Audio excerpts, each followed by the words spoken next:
Automated counting machines pwedeng ma-hack? What? Alright, kinasuhan ako ng COMELEC dahil sa isang video kung saan pinag-uusapan ko yung kahinaan ng automated counting machines or ACM at pwede ba silang ma-hack? Ito po si Attorney Harold Respicio at kinasuhan ako ng COMELEC at ipapadisbar din daw nila ako at tatanggalin din daw yung lisensya ko bilang CPA mula sa PRC. Wow! Nakakatakot, alright? Yung video na yon na sinasabi nila ay pinatanggal na nila mula sa Facebook. So, hindi nyo ma-access. So, pag-uusapan natin ngayong araw na ito kung ano yung laman ng video na iyon. Alright. Ako bilang abogado, ay isa rin akong IT expert kasi bago ako naging abogado ay isa akong CPA. Nagtrabaho ako sa Deloitte, ang #1 auditing firm sa buong mundo. At ang expertise ko was information systems audit. Kaya alam ko ang lahat ng mga bagay na yan. Marunong akong mag-code at marunong akong mag-hack. Ang trabaho ko before was tignan yung mga kahinaan ng mga computer systems at sasabihin ko, "Hoy, pwedeng i-hack ito, baka gusto mong ayusin." Actually, dun sa video na yon, sinabi ko lang na, "Hoy, COMELEC, merong kahinaan itong automated counting machines, baka gusto ninyong ayusin." So, Attorney Harold Respicio, ano ba yung sinasabi mong kahinaan doon sa video na yon? Ang sinabi ko was, sabi ko, kapag connected yung ACM sa internet bago mag-print ng election return, pwedeng ma-hack yung makina at madaya ang eleksyon. Wow, Attorney Harold Respicio, please explain. Ano ba ang proseso ng pagboboto gamit ang automated counting machine? So, ito po yung proseso. Ayon sa rules na inilabas ng COMELEC, yung automated counting machines ay nasa presinto on the day of elections. Yung automated counting machine na yon ay connected sa internet the whole day. At kapag boboto ka, ilalagay mo yung boto mo doon at bibilangin ng makina lahat ng boto. Pero yung pagbilang ng makina, para siyang nag-i-score ng basketball. Habang bumoboto ang mga tao, merong running score.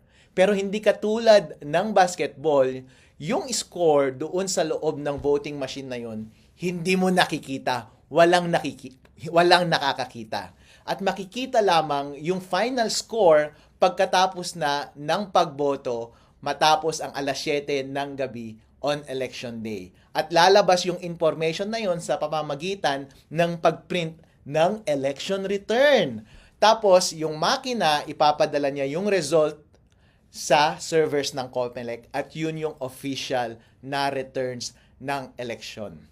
Ang concern ko was, kapag konektado sa internet yung makina bago mag-print ng election return at corrupted yung source code ng makina, pwedeng ma-hack ng isang hacker yung makina at dadayain yung lalabas na final score doon sa election returns at madadaya yung resulta ng eleksyon. Yun po ang puntos ko doon sa video na iyon. So, Attorney Harold Respicio, bakit pwede bang mabago yung source code ng isang makina? Well, ang binanggit ko doon sa video was, pwede on principle basta may physical access ka sa makina. Bilang eksperto sa IT, ikaw din, kapag bumibili ka ng gadget mo doon sa Green Hills, di ba? Kapag nakaw yung cellphone na yon or nakaw yung laptop, pagdadalhin mo doon, babaguhin na nila yung source code ng computer na yon kahit may password pa yung device na yon. Kasi, ang basic principle ng information system security is, basta may physical access sa device, ang isang masamang tao at gusto niyang baguhin yung source code ng makina na yon, pwede mong mabago yung source code ng makina na yon. So, on principle, ang mga makina ng pagboto, basta merong access ang tao dyan, pwedeng mabago yung source code. Ngayon, ang diniscuss ko doon sa video was, sige, sinesecure nga ng COMELEC lahat ng makina na iyon. Actually, meron bang opening, ang sinabi ko sa video is, meron bang opening or instance na baka hindi nakatingin yung gwardiya na merong bad actor doon at baguhin niya yung source code? Kayo na lang ang humusga, di ba? So, mahirap iwasan yun kasi kahit gaano ka pa ka-stricto sa pagbantay ng makina, kahit konting sandali lamang na merong access ang masamang tao doon sa makina, halimbawa, galing sa loob ng gobyerno, kung gusto nilang dayain yung eleksyon, pwede nilang dayain yung eleksyon. Yun yung binanggit ko doon sa video na iyon. Ngayon, hindi mo maiiwasan yung bagay na iyon. Kaya ang alternatibo mong solusyon dyan ay kapag nagtanim sila ng masamang code, source code doon sa makina at may opening sa hacker, pwedeng i-hack. Dapat ang gawin mo, during election day, wag mo siyang i-connect sa internet. Kasi kahit corrupted yung source code doon, kahit ano pa ang gawin ng hacker, hindi niya ma-access yung device. Therefore, hindi niya mababago yung score. And kapag hindi niya nabago yung score, ang lalabas na score ay yung tamang score sa makina at walang magagawa yung makina. Once i-connect mo na siya sa internet later at ipadala mo yung results sa server ng COMELEC, hindi mahirap nang dayahin yun kasi may kopya na lahat ng watcher ng totoong resulta ng eleksyon. Yun yung binabanggit ko na pwedeng opening doon sa video na iyon. Doon sa video na iyon, naging detailed ako sa pag-discuss ng teorya ng computer securities at paano i-take advantage yung kahinaan na yun doon sa sistema ng automated counting machine. So, nag-code ako doon, dinemo ko kung paano mo talaga siya gagawin code by code, line by line, at ginamit ko itong laptop ko para i-demo in actuality paano siya gagawin. Para, pag nakita ng COMELEC yung video na yun, oo nga no, o kaya nakita ng taong bayan yung video na yun, sasabihin nila, oo nga no, convincing yung explanation ni Harold. Pwede ngang mangyari. Ayusin nga natin to. Actually, yun yung purpose ng video na yun eh. Yun yung hope ko na sana maayos ng COMELEC yung rules nila. Kasi, ang simple lang siyang pwedeng ayusin. Walang mawawala sa atin. Ang gagawin lang ng COMELEC is, babaguhin niya lang yung rules niya kung paano natin i-handle yung ACM machines during election day. Kasi right now, may lunabas na rules ang ACM kung paano i-operate yung voting machine na yun on election day. At kapag babasahin mo yung rules, connected na siya sa internet on the whole day. And walang instruction doon na dapat hindi siya connected sa internet or dapat i-connect mo lang siya sa internet after mag-print ng election returns. Ang recommendation ko was, bilang eksperto, ay magdagdag ka lang ng isang linya doon sa rules mo, COMELEC, at sabihin mo doon na wag mong i-connect sa internet habang nagbobotohan at habang nagpiprint ka ng election return. At i-connect mo lang sa internet pag magsesend na ng data papunta sa server ng COMELEC. May masama ba dun? Walang masama dun. Walang mawawala sa COMELEC, walang mawawala sa botante ng tao kapag yun ang gagawin mo. Yun lamang ay isang expert advice ko para mapabuti yung sistema ng COMELEC. Napakadaling solusyon po, Chairman George Garcia, okay? So sabi ng COMELEC, Attorney Harold Respicio, bakit naman kasi hindi mo na lang sinulatan yung COMELEC para i-report yan, para mag-usap kayo ng COMELEC? Bakit mo pa inilabas sa public? Actually, sir, nilabas ko yung video na yon on the day na nag-demo yung COMELEC doon sa aming probinsya, sa Reyna Mercedes Isabela. Kasi tumatakbo rin akong vice mayor doon sa aming probinsya. And during demonstration, kinausap ko yung head ng COMELEC sa aming bayan. Tinanong ko siya about sa vulnerability na ito. Hindi niya masagot at dinismiss niya ako. Dismissive siya sa akin. Pinakausap niya sa akin yung provincial COMELEC. Tinanong ko siya, pinagalitan pa ako. Dinismiss niya ako at binabaliwala niya yung concern ko. So anong gagawin ko? Malamang kapag erase ko sa COMELEC, since ganun na yung attitude niyo COMELEC, wala na akong ibang choice. Kundi ibigay sa taong bayan yung impormasyon na yon at sila ang mismong magtutulak sa COMELEC na improve nila yung sistema nila. Alright? At sinasabi rin ng COMELEC ngayon, merong isang question na yang si Harold Respicio, nagkakalat lang yan ng masamang impormasyon, misinformation. Kasi kung nagsisinungaling yung voter machine natin, kung pwedeng ma-hack, meron namang randomized audit. So, tama, pwede kang mag-randomize audit. Pero ibig sabihin ba walang nangyaring dayaan? Totally, hindi. Kasi, kapag meron ako bilang hacker at may access ako dun sa automated counting machine, pwede kong piliin yung machine na pwede kong dayain. Pwede kong sabihin na itong mga makinang ito, wag nating dayain, pero yung makina number 1, 2, 3 dito sa precinct na to, dayain natin. Paano kapag dun sa randomized testing mo, ang itest mo ay yung mga makina na hindi nadaya? The only way na pwede mo lang masabi na totally na walang nangyaring dayaan sa election is itest mo lahat ng voting machine at isecure mo lahat ng resibo ng boto doon sa ballot box na yon. At dapat isa-isahin mo kung nagmamatch lahat ng ballot box at saka yung resulta ng boto.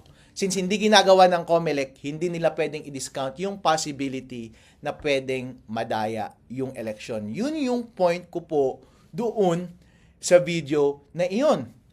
Ang question pa sa akin ng media is, Attorney Harold, bakit ginamit mo ba yung doon sa video mo, ginamit mo ba yung code ng COMELEC, source code ng COMELEC? Hindi! Wala akong kopya ng source code ng COMELEC. Wala akong kopya ng firmware ng voting machines. Wala akong access sa voting machines. Hindi ko alam. Pero lahat kasi ng prinsipyo ng lahat ng information systems, katulad ng mga ACM, ay pare-pareho lamang yan. Ang dinemo ko lang doon ay, kapag ako ay isang eksperto, ganito ang pwedeng mangyari para maayos itong sistema ng COMELEC. So, dinemonstrate ko doon kung saan yung mahina na parte. Kapag ako yung masamang individual na gustong dayain yung makina, ipinakita ko doon kung paano mo talaga i-code. Gamit ang ibang source code, gamit ang ibang equipment, ang ginamit ko lang na equipment is yung laptop ko, hindi yung actual voting machine. Pero, ang prinsipyo ng pandaraya ng mga makina, ng pagmanipulate ng mga makina ay pare-pareho lamang. Yun lang yung dinedemonstrate ko. In as much as pwede kong i-demonstrate sa kahit na kaninong tao yung mga vulnerability ng kahit na anong gadget. Pero hindi ako nagkaroon ng access sa source code ng COMELEC at yung firmware ng automated counting machines. So yun. At yun nga, pina-down na ng COMELEC yung dalawang video yon na nasa Facebook na nakapost. Ngayon ko lang na-realize na yun pala ang dahilan. Kasi sabi ng Facebook, sabi ko, bakit ninyo tinanggal itong mga videos na ito? Sabi ng Facebook sa akin, kasi may nag-report na nagva-violate ka daw ng batas. Sabi ko, freedom of speech yan. Kaya ako nagsasalita tungkol dito is gusto kong inform yung tao. Dahil kapakanan nila ito, demokrasya nila ito para sa integridad ng halalang 2025.